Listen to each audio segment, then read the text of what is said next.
정석희의 시사 인사이트 첫 번째 이야기입니다. 179명을 앗아간 것은 새가 아니라 콘크리트였습니다. 2024년 12월 29일이었죠. 무안국제공항에서 끔찍한 사고가 있었습니다. 제주항공 2216편이 활주로를 벗어나면서 결국 탑승자 181명 중에 무려 179명의 목숨을 잃었습니다. 자, 179명. 이 믿을 수 없는 숫자를 만든 결정적인 원인이 대체 뭐였을까요? 네, 지금부터 그 비극의 속으로 한번 들어가 보겠습니다.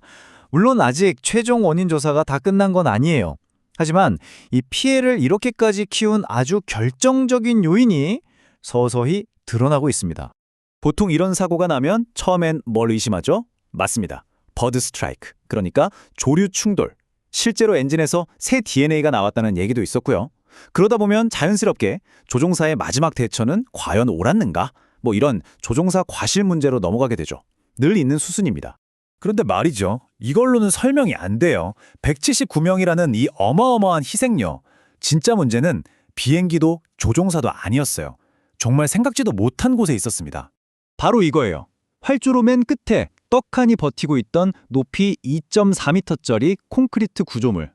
이 딱딱한 벽 하나가 그냥 단순한 사고로 끝날 수도 있었을 일을 끔찍한 참사로 만들어버린 겁니다. 아니 근데 이상하잖아요.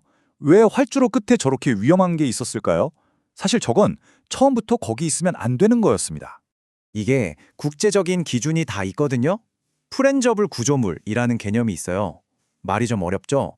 쉽게 말해서 만약에 비행기가 와서 부딪히면 그냥 팍 하고 쉽게 부서져야 한다는 거예요. 그래야 비행기에 가는 충격이 최소화되니까요. 일종의 최후의 안전장치? 뭐 그런 거죠. 자, 그럼 국제의 기준이랑 무안공항의 현실이 얼마나 달랐는지 한번 보세요. 국제 기준은 뭐죠?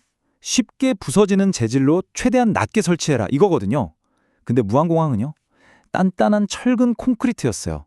그것도 그냥 바닥에 있는 게 아니라 2.4m 높이의 둔덕 위에 떡하니 서 있었던 거죠. 이건 뭐 속도를 줄여주는 완충제가 아니라 그냥 거대한 벽이었던 겁니다. 벽. 진짜 기가 막힌 건 뭔지 아세요? 이 문제가 갑자기 튀어나온 게 아니라는 겁니다. 위험하다는 신호는 정말 오래전부터 계속 있었어요. 자, 시간을 한번 되돌려보죠. 무려 2007년입니다. 2007년, 사고가 나기 17년 전이에요.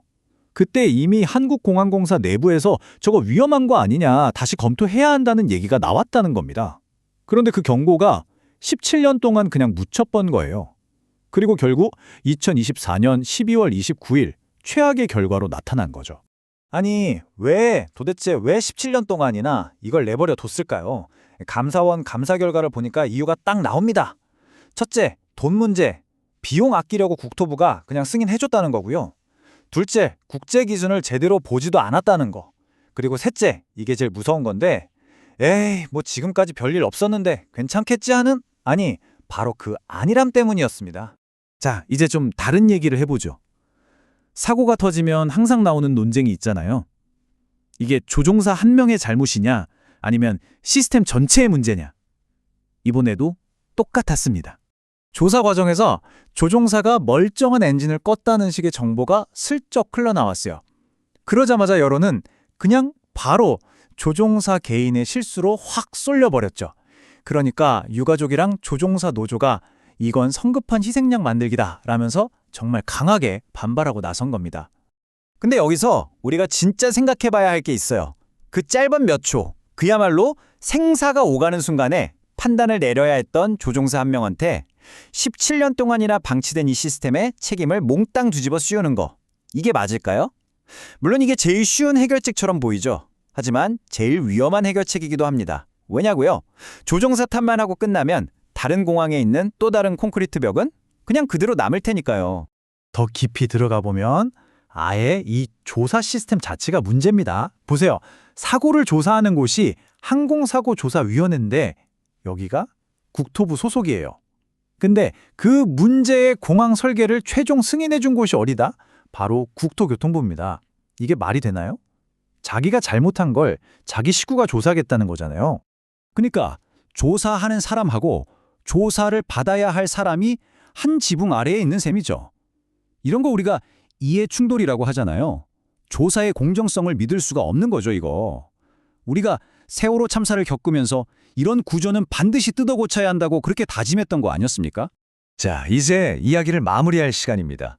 이 끔찍한 사고를 겪으면서 우리가 그냥 이거 안타깝다 하고 넘어갈 게 아니라 정말로 던져야 할 질문들이 있습니다. 이 질문에 대한 답을 찾는 것만이 다음 비극을 막을 수 있는 유일한 방법일 겁니다. 첫 번째 질문. 대체 왜 활주로 맨 끝, 사람을 살려야 할 그 마지막 공간에 사람을 죽이는 콘크리트 벽이 서 있었던 겁니까? 두 번째요. 17년 전에 이미 위험하다고 했는데 왜 그 경고는 그 오랜 세월 동안 그냥 무시당한 겁니까? 세 번째 질문입니다.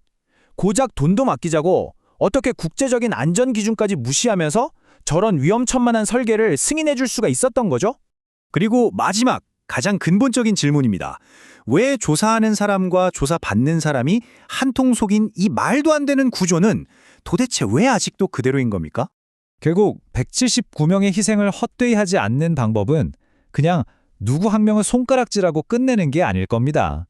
바로 지금 우리가 그리고 우리의 가족이 타게 될 바로 그 다음 비행기, 그 비행기가 내릴 활주로의 마지막 몇 미터를 안전하게 바꾸는 것, 그 설계도를 새로 그릴 때 우리는 비로소 늦게나마 그들을 제대로 기억하고 있다고 말할 수 있을 겁니다.